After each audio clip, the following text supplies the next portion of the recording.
of Allah, praise to Allah, welcome to Islam Made Simple. Let me draw with you the general tree that we are trying to cover in this program and build it part by part. I said that the program will address three main things: Islam, the Quran, and the Messenger. May God bless him and grant him peace. Under Islam, we will talk about three issues: faith, morals, and Sharia. Under Sharia, we will talk about three issues: necessities, needs, and improvements. We are currently in the objectives of Sharia, the goals of Sharia, and the first objective of the objectives of Sharia is preservation. Preservation of necessities. Preservation of necessities. Necessities are five things that we must preserve in order to preserve man and human society.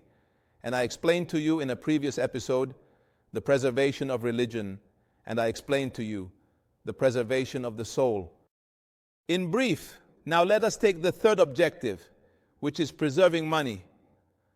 Preserving money is a main objective of the objectives of Sharia. A main goal of the objectives of Sharia is to preserve people's money. But the main general starting point that we must understand is the same equation of the soul. This body is not mine and this money is not mine. This is God's money. It is in my hands a trust, so spend from the money of God, which He has given you, and it is not my money. There are many verses on this issue. He is the owner of the kingdom. Glory be to Him. He owns me and my money, and He placed this money in my hands and commanded me with commands that I use it in a certain way and not use it in a certain way. From here, if we understand this equation, there are many rules for preserving money. Money is not just cash. Money is everything that has a material value. The house, the car, public and private property are all money. All of this is money. When we say money, we must understand this issue. This money came from its rulings. First, of course, this is God's money, and therefore it is not permissible for a person to play with it. This is the first ruling. It is not permissible for a person to play with it. For example, if someone came and took $10 and rolled it up like this and started smoking it, this is known to me. This is supposed to be a judge who seizes his money. He is forbidden from disposing of it because he is foolish. I understand that a person might use it for entertainment, and I have no problem with that. Even for entertainment, I have no issue. But to burn it like that is foolishness. And then they are spending on something that does not belong to them. If we understand the goal of Islam, we must now know its detailed rulings. It is not permissible for a person to play with this money. Then came the rulings on zakat, charity, and spending in different forms. He said, listen to this money that you have. A part of it is obligatory for you to give it out, which is zakat or tax. It has detailed provisions. This is your duty to bring it out. In the end, He is the owner of the kingdom. He is the one who decides what He wants about His kingdom. He took my hand and told me to do it this way.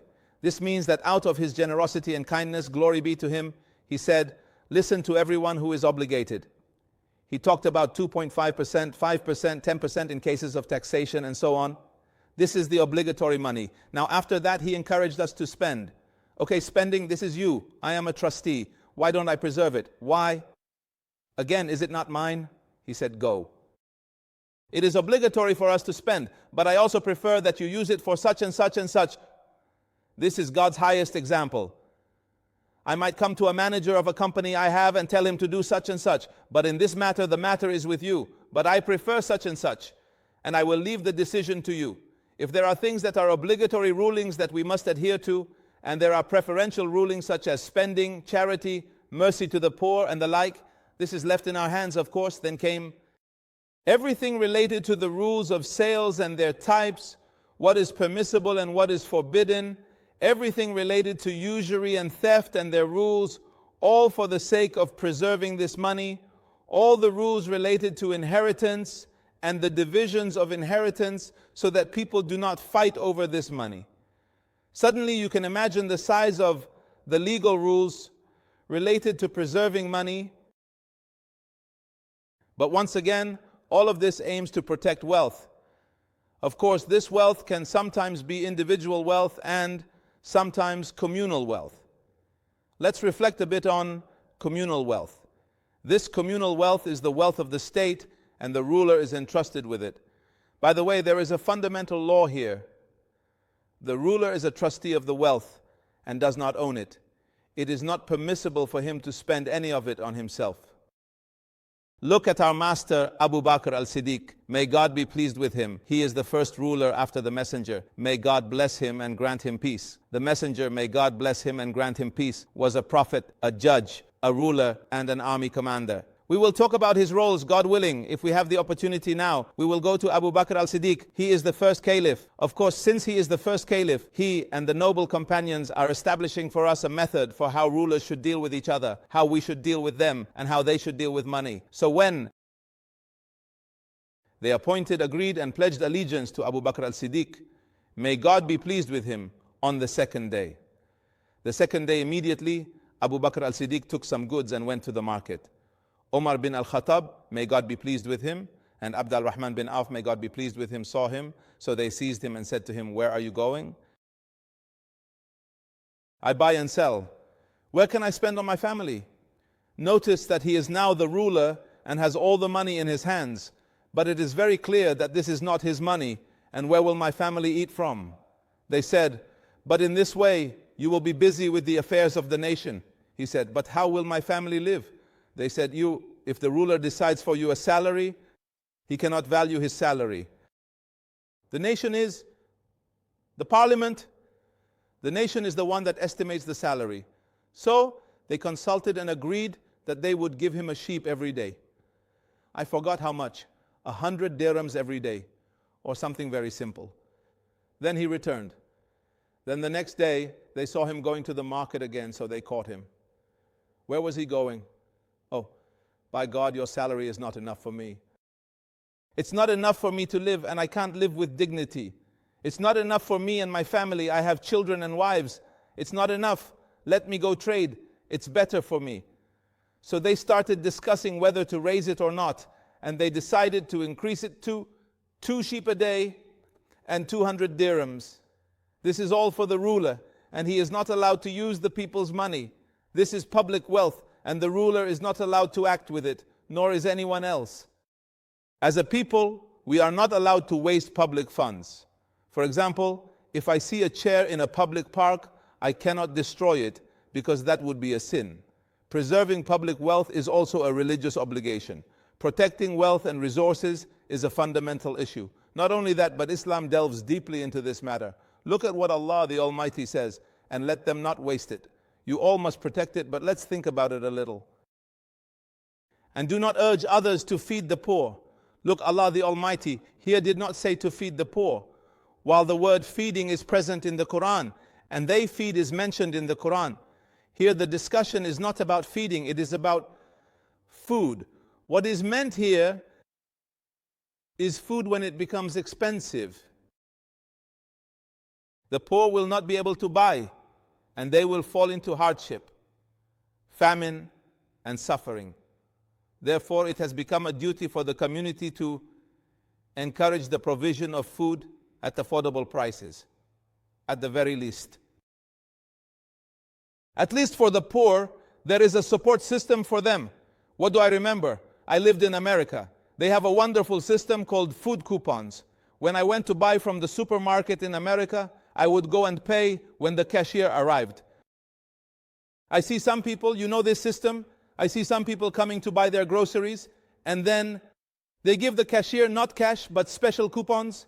It's clear that these are official, government issued, and stamped coupons. So I asked, what is this? They said, these are for people whose social status is very weak.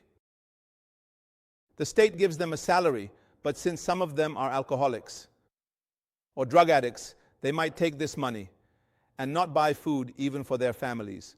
So they came up with a very nice system in addition to a limited salary of $400 or $200, depending on each person's situation. They give them food coupons based on the size of the family, and these can only be spent on food. So even when these people go to pay, You know that supermarkets sometimes sell clothes and even, God forbid, alcohol. But the cashiers are trained, and these coupons can only be used for food. Here we are talking about providing food for the needy, ensuring food availability for people. This is about the economy and an economic system that also falls under the rulings of preserving wealth. This is a key part, and it serves as a reference for wealth. People's wealth today, we deal with paper, by the way. It's not paper, it's cotton, so this paper currency, as they call it, one day it goes up, one day it goes down. Another day, while Islam established a reference which is dealing with gold and silver, and you find that currencies backed by gold are stable, while currencies that are not backed are playing around. Why? Gold has become the reference in human currencies until today.